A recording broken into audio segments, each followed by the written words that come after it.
Oskar. Jak? Je? Důležité? Míti? Filipa.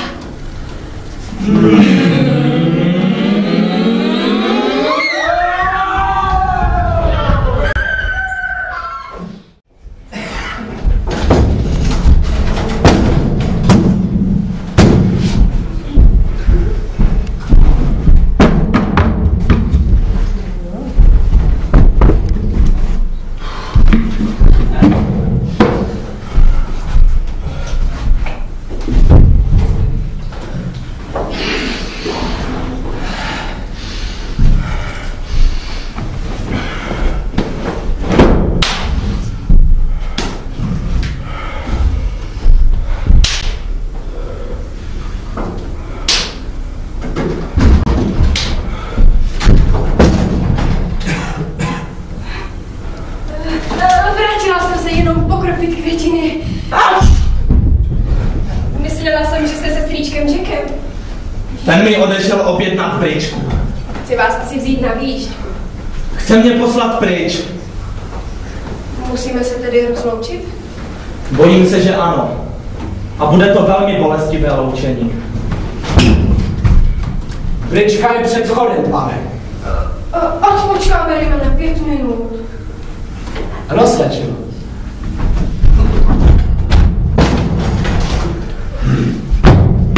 Doufám, že vás nepohorším, Cecílie. Prohlásím-li zcela otevřeně a upřímně, že vás považuji v každém ohledu za zosobnění naprosté dokonalosti. Ta upřímnost je vám ke cti, Filipe. Dovolíte-li, zapíši si vaše poznámky do deníčku. Do deníčku? Dal bych nevím co za to, kdybych se do něho mohl podívat. Mohu? Kde pak? Ale neodmlčujte se, prosím. Jsem připravena pokračovat.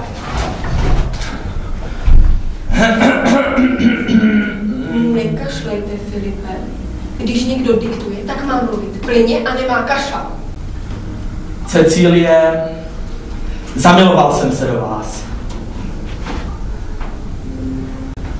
Střeštěně, vášnivě, oddaně a beznadějně.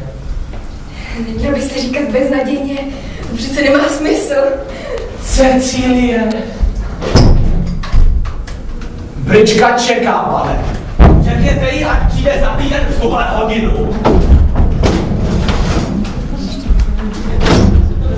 Ano, pane. Strček Jack by se velmi zlobil, kdyby věděl, že odjedete až příští týden v tuhle hodinu. O Jacka mi teď nejde. Nejde mi o nikoho na světě, jenom o vás. Víte, že si mě vezmete. Ovšem, vy hlupáčku, vždyť už jsme celé 3 měsíce zasnoubeni. Celé 3 měsíce? Ano, ve čtvrtek tomu budou přesně 3 měsíce. Ale jak jsme se zasnoubili? Od chvíle, kdy nám drahý strýček Jack přiznal, že má mladšího bratra, který je velmi zkažený.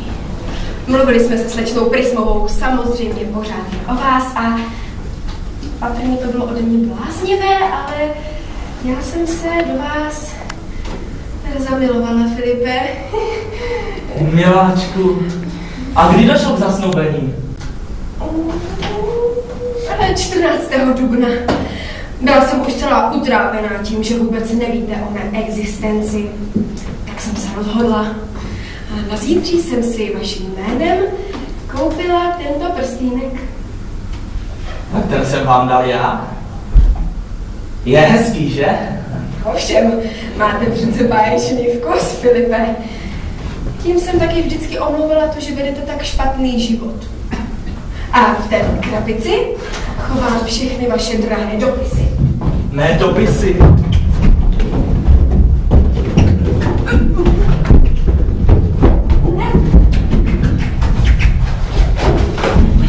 Ale já jsem vám přeci žádný nikdy nenapsal.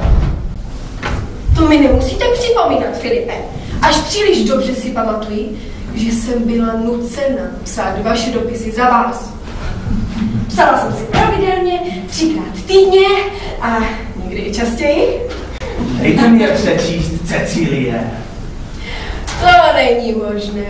Byl byste tak přes příliš domýšlivý. Jo, a ty 3, které jste mi napsal, když jsem zrušila naše zasnoubení, jsou tak krásné, že je dodnes nemohu číst, aniž bych přitom trochu neplakala. Což bylo naše zasnoubení někdy zrušeno? Ovšem, že bylo. 22. dubna. Dnes jsem zrušila své zasnoubení s Filipem. Cítím, že tak bude lépe. Počasí je i nadal překrásné. Ale proč jste to zasnoubení pro Boha zrušila? Co jsem provedl? Zvláště když počasí bylo nadále překrásné. Jaké by to bylo vážné zasnoubení, kdyby nebylo zrušeno alespoň 1krát? Ale já jsem vám odpustila, než uplynul týden. Vy jste úplný anděl, Cecílie. Drahý romantický chlapče. Ale už nikdy naše zasnoubení nezrušíte, vidíte? Ne, teď už bych je nemohla zrušit, když jsem vás poznala. A pak to vaše jméno. Ano, ovšem. Nesmíte se smát, Michaloušku, ale od jak živa jsem snila o tom, že budu milovat někoho, kdo se jmenuje Filip. V tom jménu je něco, co budí představu bystrosti ducha. Lituji každou vdanou ženu, jejíž muž se nemenuje Filip. Ale, drahé dítě, nechcete snad říci, že byste mě nemohla milovat, kdybych se jmenoval jinak? A jak? Jakkoliv. Třeba Algernon. Ale mně se nelíbí jméno Algernon. Není to špatné jméno. Je to dokonce šlechtické jméno.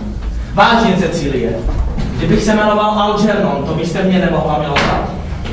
Jistě bych si vás vážila, Filipe, jistě bych se obdivovala vaší povaze, ale bojím se, že bych vám nemohla věnovat veškerou svou pozornost. Doufám, Cecílie, že váš farář se důkladně vyzná ve všech církevních obřadech. No zajisté, doktor Česíbl je velmi vzdělaný muž. Musím si s ním ihned promluvit o velmi důležitém křtu. Totiž chci říci o velmi důležitém obchodu. Budu pryč nejvíc půl hodiny. Jsme zasnoubeni od 14. dubna, teprve dnes jsem vás poprvé spatřila a už mě opouštíte na tak dlouhou dobu. To je od vás kruté. Někde to pořídit za 20 minut. Budu to co nevidět. To neodolatelný hoch. Musím si zapsat do